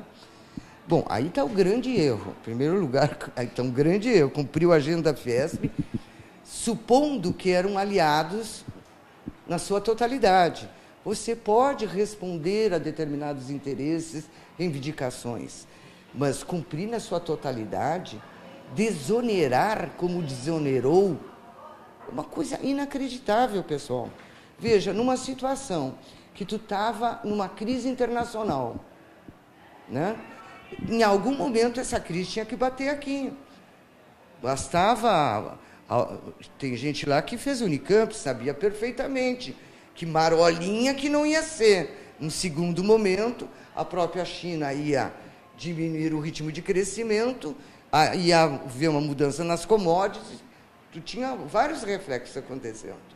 Então, não faltava informação para saber que como que eu desonero quando a economia começa a ratear. E aí explode a dívida. E assim por diante. Eu não sei se eu respondi todas as questões, tá? Porque eu me perdi. E eram muito difíceis. Agora o Lacerda vai tirar todas as dúvidas. As questões excelentes, né? Eu vou permear de trás para diante, né? Porque parece que não, mas as perguntas tiveram uma sequência, por incrível que pareça. Política macroeconômica. A pior postura que você pode ter diante da finança globalizada é achar que não tem nada para fazer. E tem muito economista por aí vendendo isso, não é de hoje. E a pior postura, né? Nós fizemos um esforço coletivo, aliás, vários, né? Vários, de pensar o desenvolvimento a partir do contexto da finança globalizada. Isso, basicamente, só para citar algumas das publicações, além das que nós já citamos, tem um livro coletivo chamado Futuro do Desenvolvimento, que foi organizado pelo Mariano Laplane e são quatro organizadores. Eu acho que vale a pena vocês terem aqui no acervo de vocês. Ele saiu pela editora da Unicamp. É muito interessante. O meu capítulo fala exatamente de política macroeconômica. Depois eu tratei desse tema para a revista de estudos avançados. E estou atualizando agora a pesquisa para um livro que nós estamos em elaboração e organizado pela Rosa, né? A Rosa aqui presente, que a gente vai relançar. Então, basicamente é o seguinte. Qual a política macroeconômica viável, possível, diante do desafio da finança globalizada? Primeiro, tem que regular o câmbio. É isso que a Rosa falou, né? Segundo, regime de meta de inflação num país indexado como o nosso, isso é uma loucura, né? Quer dizer, você fica escravo da taxa de juros elevada, né? Né? Então, uma maluquice, né? Lado fiscal, nós já falamos aqui, emenda constitucional 95. Quer dizer, tudo que você não devia fazer, né? Exatamente o contrário. E aí eu vou discordar aqui que a agenda da Fiesp tenha sido atendida, ela foi parcialmente atendida. E pelo pior lado, né? Porque foram as exonerações, aí eu concordo, mas na política macroeconômica não, porque a política macroeconômica, com algumas nuances, é repeteco do tripé que está lá desde 99, né? Fernando Henrique, tal. Então, na verdade, por que a indústria não embarcou na desvalorização cambial que foi pedida? Porque foi insuficiente, ponto 1. Segundo, por que a redução dos juros não funcionou? Porque o juro final continuou muito alto, que esse que vale. Esse que é o que tem que estar em consonância com o retorno esperado dos investimentos, né? E tem um ponto muito importante que não funcionou porque demorou para vir também. Foi parcial e demorou para vir. Por quê? Os industriais se tornaram, primeiro, importadores. Então, a Fiesp não é a Federação das Indústrias, Federação dos Importadores do Estado de São Paulo. E segundo, porque se tornaram rentistas. E veja, do ponto de vista microeconômico, eu vou usar de novo o legítimo. São medidas legítimas de sobrevivência do negócio. Sobrevivência de curto prazo, né? Numa resposta de curto prazo, numa reação. Você aumenta a importação, você vira rentista. E você espera alguém te comprar. Na prática é isso. Também virou a Federação dos Ex-Empresários, né? Porque, na verdade, todos eles não têm mais indústria, a grande maioria. Então, esse é o drama, né? Que se você for montar um projeto nacional, projeto de nação, você vai enfrentar esse desafio, que você não tem burguesia industrial, você vai ter que remontar a partir dos interesses. Por isso que eu falei no início que a gente ia se ater aqui à questão econômica, mas a questão é muito mais ampla que econômica, inclusive na questão do projeto de nação, né? Como muda isso no longo prazo e essa hegemonia da opinião, né? Do debate que prevalece e com que forças essa visão, viu, Antônio, prevalece na mídia? Primeiro, muita grana, os maiores investidores. Segundo, uma mídia hiperconcentrada. 5 famílias tomam conta disso e representam e reverberam esse discurso dominante, né, diuturnamente, né, a ponto de que quando você fala o que nós estamos falando aqui, não para essa plateia, que é uma plateia muito bem informada, em alguns círculos você é taxado de ET, louco. Como assim? Poxa, eu vejo todo dia o contrário na televisão e no jornal. O que você está falando aí? Né? Então, passa por uma mudança de correlação de forças, por uma regulação, sim, da mídia. Né? A regulação do mercado financeiro, de fato, eu fui muito sintético, eu quis dizer a regulação bancária em si, estrito senso, né, de limitação de banco. Mas tem muito a evoluir no crucial, que é fazer a competição bancária e a redução do spread de forma a compensar tudo isso, né, de forma a não baixar só o juro básico, que isso a gente vê que até de vez em quando acontece. Aliás, nós estamos num momento parecido com o da Dilma nesse sentido, de juro real. Né? Mas o juro ao tomador final continua tão elevado quanto. Por quê? Porque o banco no Brasil não vive de emprestar.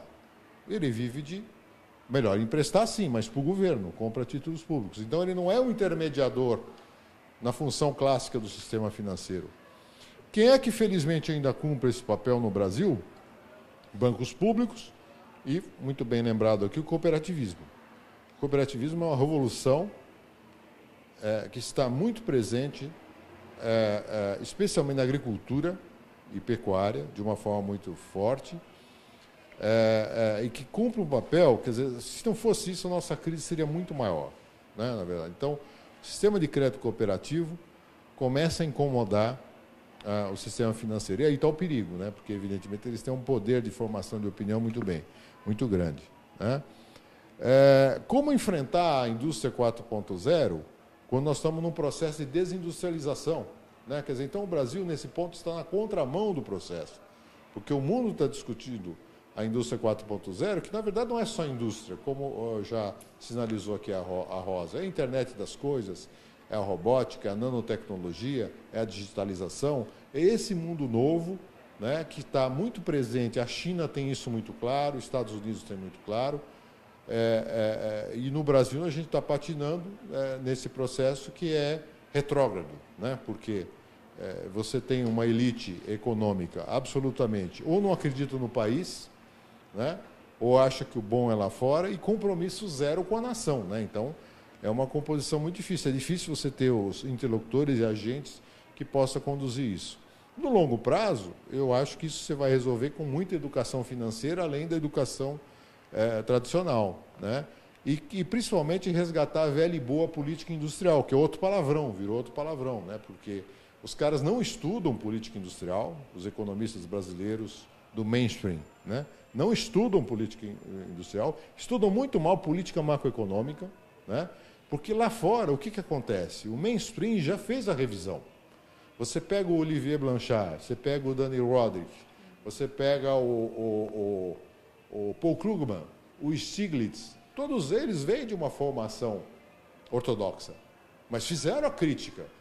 Aqui o pessoal fica repetindo os axiomas dos anos 70, o nosso mainstream economics.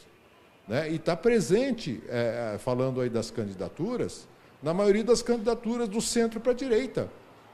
Né? Até o que se diz novo. Né? Então, eu evitei aqui de falar, mas estou falando. Né? Então, qualquer alternativa, Camila, que se dará no campo da esquerda. Quer dizer, qualquer alternativa de repensar essa estrutura que está presente há décadas no Brasil, né? E nas últimas décadas, com a dominância financeira e esse do capital rentista, a tentativa de quebrar isso se dá no campo da esquerda, né? Com, evidentemente, todas as limitações que nós falamos aqui. Mas repito o principal, que é o seguinte, que a pior postura frente a isso é não ter projeto, né, e achar que nada pode ser feito. Que é o que, aliás, tentam nos impingir.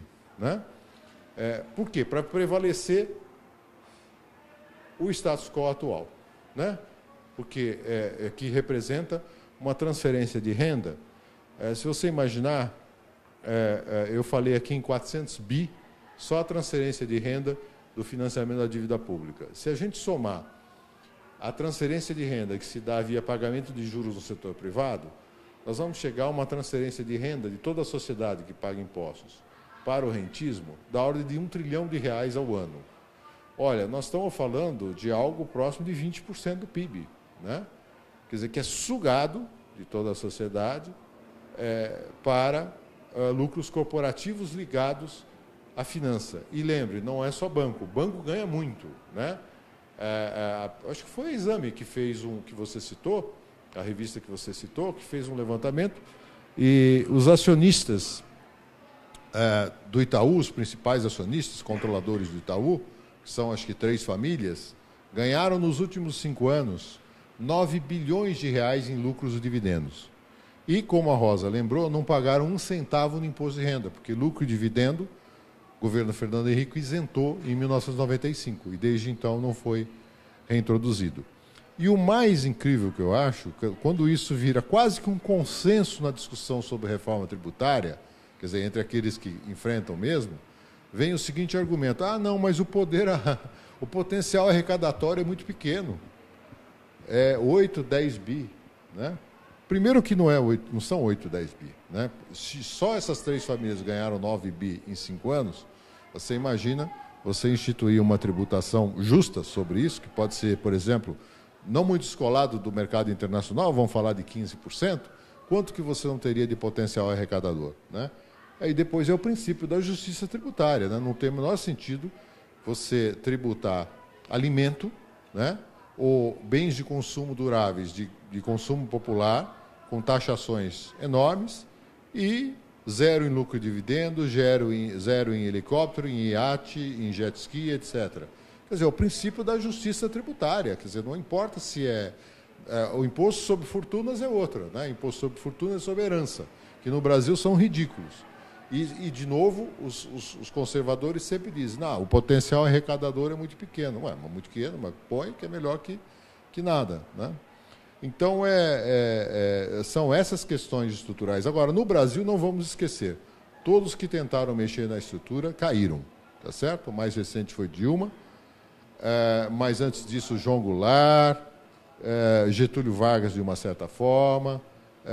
Então, não nos iludamos. Né? Existem temas tabus no Brasil e só quando você tiver realmente o poder da sociedade representado e realmente fazendo pressão, que, infelizmente, esse poder é iludido, né, por falsas soluções, né, que são vendidas no dia a dia, talvez você consiga alguma mudança. Muito obrigado.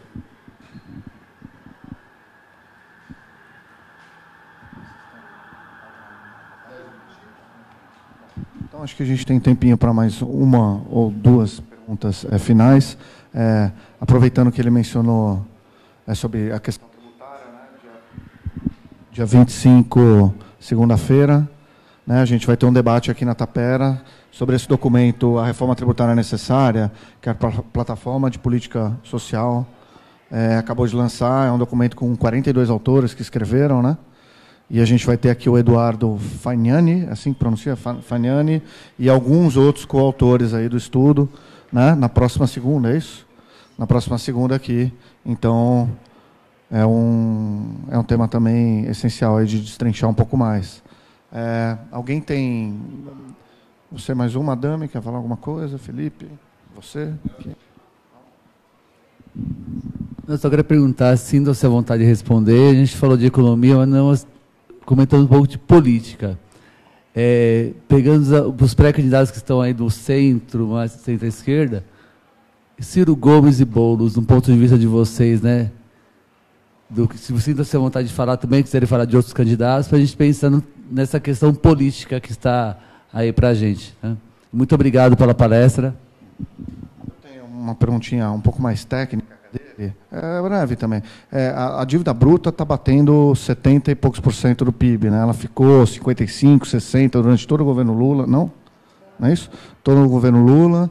E aí chegou em 2015, ela deu um salto, né? Ela deu um salto, enfim, aí, sem querer entrar no debate do ajuste de 2015 e tal, mas aí dizem que o Brasil, quer dizer, dizem, né, a retórica dominante diz que nós estamos num estado pré-falimentar, que a dívida não pode subir mais e que não tem mais como aumentar a carga tributária, uma série de vetos, né, Mas esse número, ele é altamente subjetivo, essa noção de onde está o limite para um país como o Brasil. É uma dívida denominada em reais, né, detida, dizem, por residentes, em sua maioria. Enfim, é uma pergunta um pouco mais técnica aí, mas é porque eu acho que é uma questão... É isso? Tem uma pergunta aí? Tá bom. Desculpa. Boa noite, Carlos Eduardo aqui da Tapera. Minha pergunta, eu não tenho formação em economia, mas está sendo uma aula para mim aqui. Eu queria entender mais por que o dólar ficou tão caro, o euro também. Quais são os motivos políticos que estão por trás disso e econômicos, que me parece uma coisa bem proposital, assim. Bom, eu não me apresentei da última vez, eu acho. Eu sou Felipe, da Federal do ABC. Eu quero continuar a sua fala, se você me permite, sobre a dívida pública, né, que é um tema bastante sensível na esquerda, gera bastante debates acalorados, né? E em relação aos dois candidatos, dois candidatos que se põem à esquerda, que é o Boulos e o Ciro, e de alguma maneira a Manuela, existe divergência quanto o que fazer com a dívida pública, né? O Ciro Gomes tem repetido o discurso da Auditoria da Dívida Pública, Auditoria Cidadã da Dívida Pública, né, da Fatorelli, onde 50%, algo semelhante do orçamento, vai para o pagamento dela, né? E, ao mesmo tempo, ele usa esse discurso para justificar, legitimar uma política fiscal um tanto contracionista, né? Ele coloca ali que é necessário um ajuste fiscal, e isso é reproduzido por ele e pelos assessores econômicos, como Benevides, né? Já o Boulos, Boulos, Lauri, etc., coloca que a questão da dívida não é o estoque dela, mas é o fluxo, né? O perfil dela, que é de curto prazo, e os juros são elevados, e que nós temos que pensar a dívida pública como um instrumento de financiamento do Estado, né? Enfim, inclusive o Boulos coloca que o seu plano de governo está ancorado no aumento do investimento público, né? Enfim, é necessário a auditoria da dívida pública, isso já está auditado. Até que ponto esse discurso de ajuste fiscal faz sentido para quem pensa numa política desenvolvimentista, ancorado numa indústria e etc. É isso.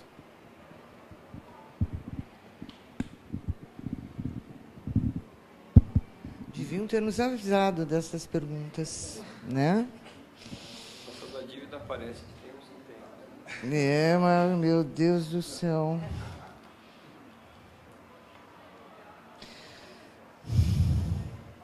Aonde a gente vai, aparece a questão da auditoria da dívida. É um problema. Bom, vai ser delicado de responder. Vamos ver como é que eu respondo de forma delicada. A bandeira da auditoria da dívida, ela foi levantada, acho que nos anos 90, né? E naquele momento ainda tinha razão de existir, porque a nossa dívida externa era importante. Nos anos 80, a dívida externa era central e ainda, no início dos anos 90, estava presente, como você sabe, resolvido, né, no meados dos anos 90. Eu sempre me engano nos anos, se é 94, 95, acho que é 95. Bom, não importa. Tá. A bandeira da auditoria também se faz interessante, importante, por exemplo, na Grécia, quando a dívida pública é basicamente formada de dívida externa. Quando a dívida era uma dívida de sangue, né? Que era, na verdade, a compra de armamentos. A Grécia comprava da França armamentos. Eu queria saber guerrear com quem, né? Mas é muito importante, porque a Grécia, em termos geopolíticos, ela é fundamental, né? E tem uma série de outras coisas. Bom, Agora, traz a realidade para o Brasil. A dívida pública, ela tem uma parte que está na mão de estrangeiros. Se não me engano, eu tenho 20 e alguma coisa. Eu tenho, no meu celular, eu tenho os números, mas é 20 e alguma coisa. Tá? O resto está na mão de quê? De setores internos. E quem são eles? Vamos falar a verdade. Tem os fundos de pensão das autarquias, da Petros, da Previ.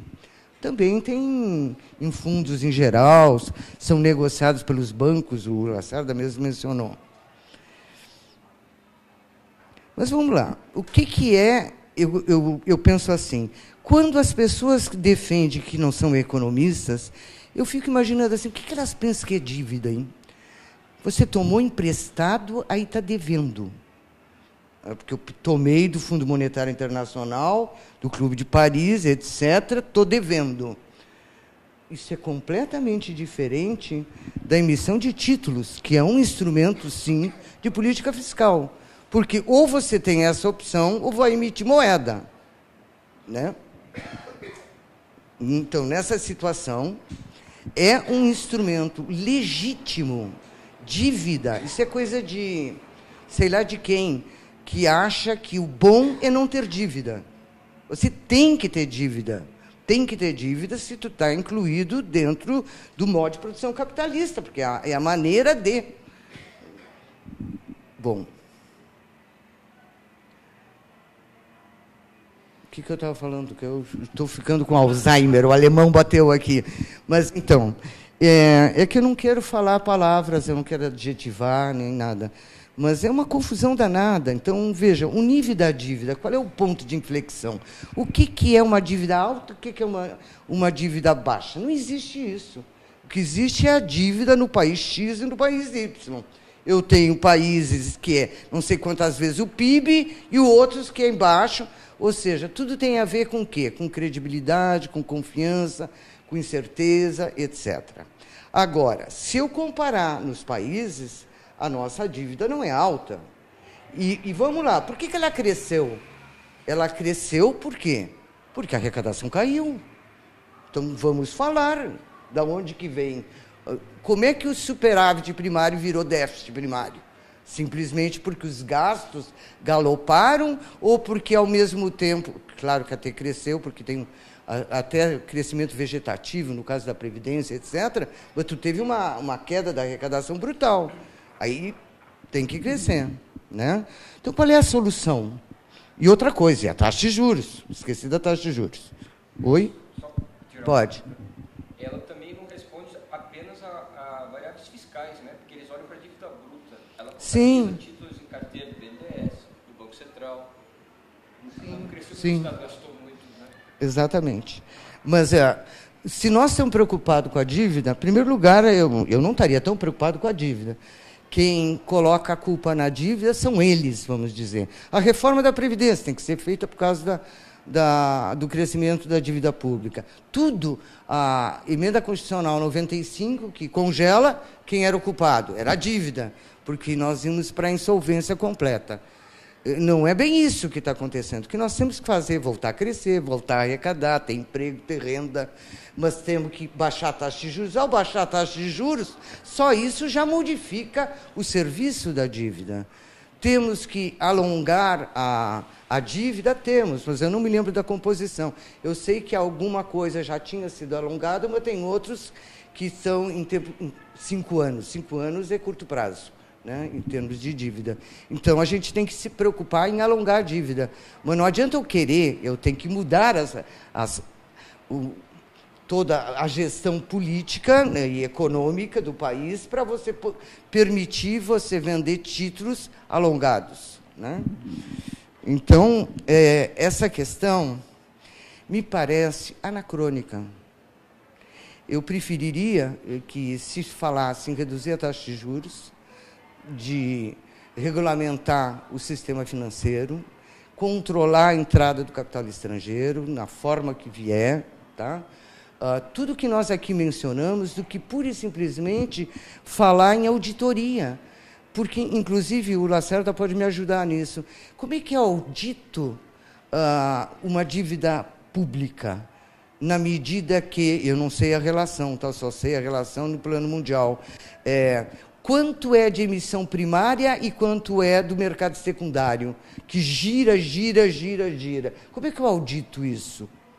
Porque auditar é auditar, né, pessoal? Eu teria que pegar e começar a ver se está de acordo com os preceitos que a gente considera que sejam ótimos. Eu diria que é impossível de fazer isso. Agora, dívida externa seria completamente diferente. Agora, eu posso também discutir a necessidade de fechar o grau de abertura da dívida pública para os estrangeiros. Né? Poderia. Mas aí nós tínhamos que mudar, por exemplo, até uma outra coisa. Vamos por fora da dívida pública. Por que ações da Petrobras são vendidas em Nova York? Então, nós temos que mexer com uma série de outras coisas. Tá? Nós estamos num mato sem cachorro. Vamos falar a verdade, ninguém falou o palavrão, eu vou falar. Nós temos eleição e tem um candidato que está preso. E ele tem maior intenção de votos. Tá? Então, eu diria o seguinte, eu não sou lulista, viu, pessoal? Mas eu diria o seguinte, de que eleição nós estamos falando? Claro que eleição, em geral, é uma farsa, mas essa é uma farsa muito maior, quando 30 e poucos % da intenção de voto não pode se realizar. Então, começa por aí. Mas, se eu esquecer isso, eu diria o seguinte, neste que você mencionou, o primeiro, que tem 4 letras, esse eu não vou confiar, porque a trajetória dele é uma mudança de partido a toda hora. O cara vai mudando e fala isso, fala aquilo, né? Não dá para confiar. Mas não é só pela ação dele passada e pelas palavras, né? É pelas suas...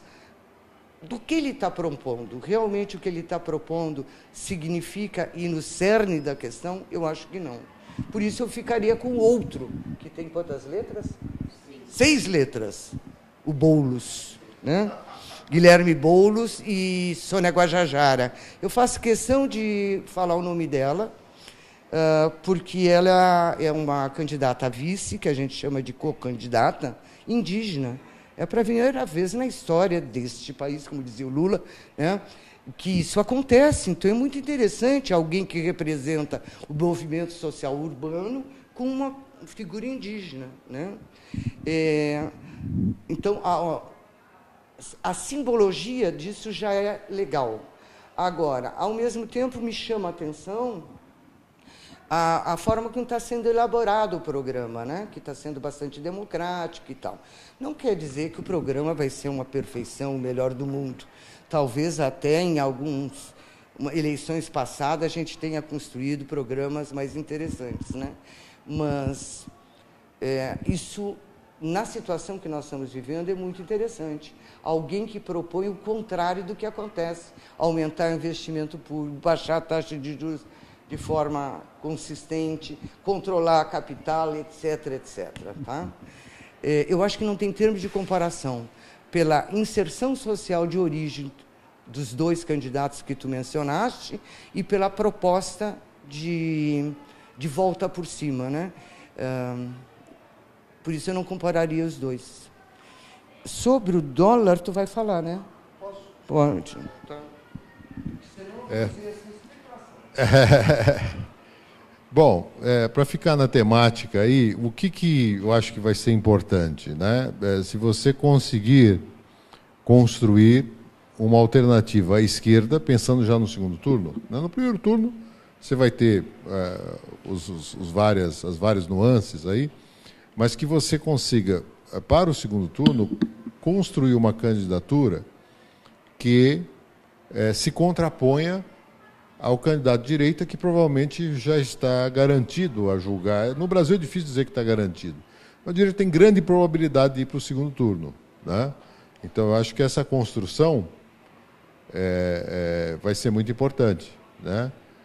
E eu espero que agora, nos próximos meses, a gente possa entrar no debate de questões que são cruciais. Por exemplo, eu acrescentaria a questão da dívida. Qual o problema da dívida brasileira além dos juros? O Brasil é o único país do mundo que remunera a taxas de juros reais qualquer título público. Governite só acabou no nome, né? O Governite está presente nas LFTs. Né?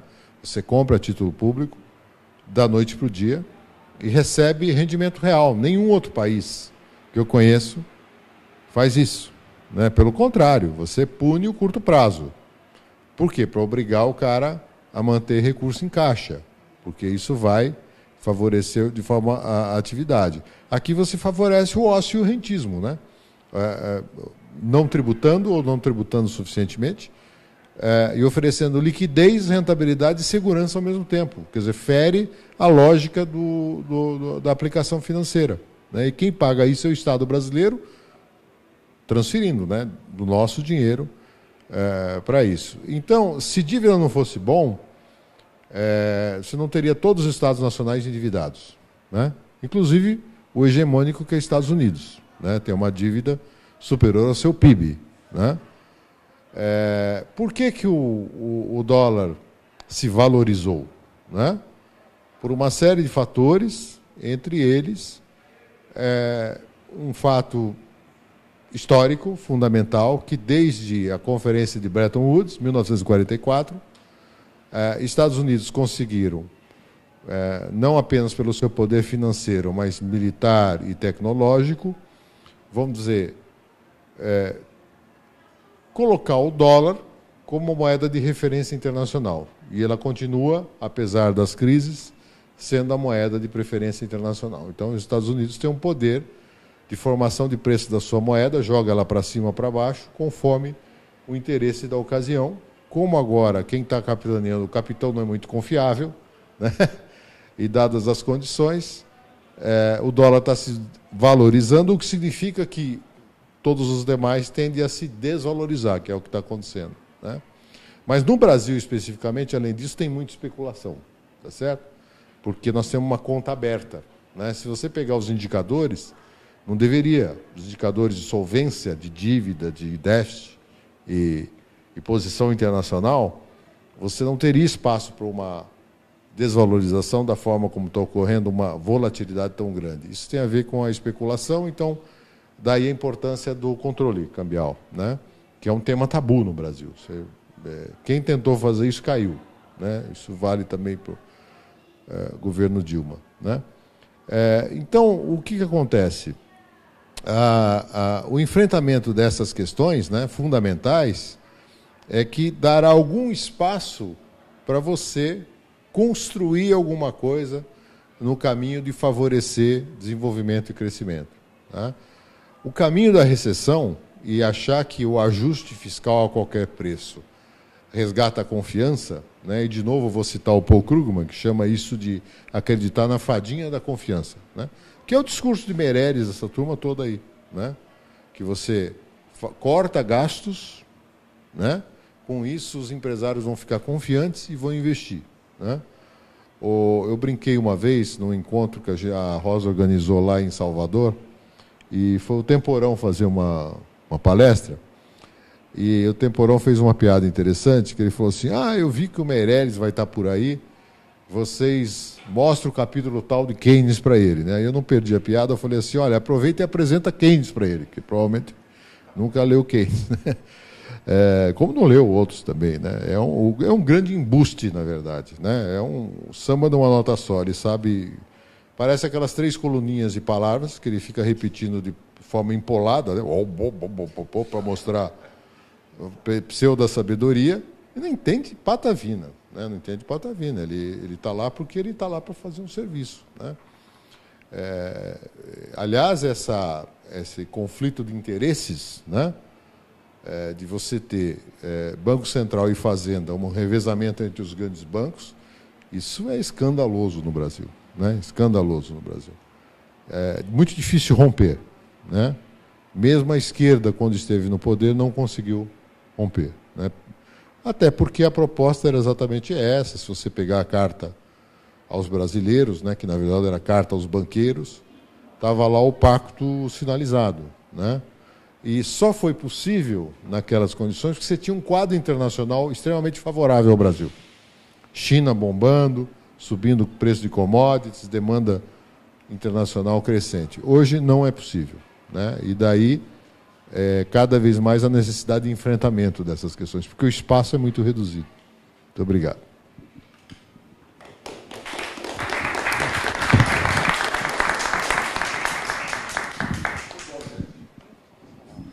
Muito bom, queria agradecer. Debate muito bom, de alto nível. Agradecer a presença.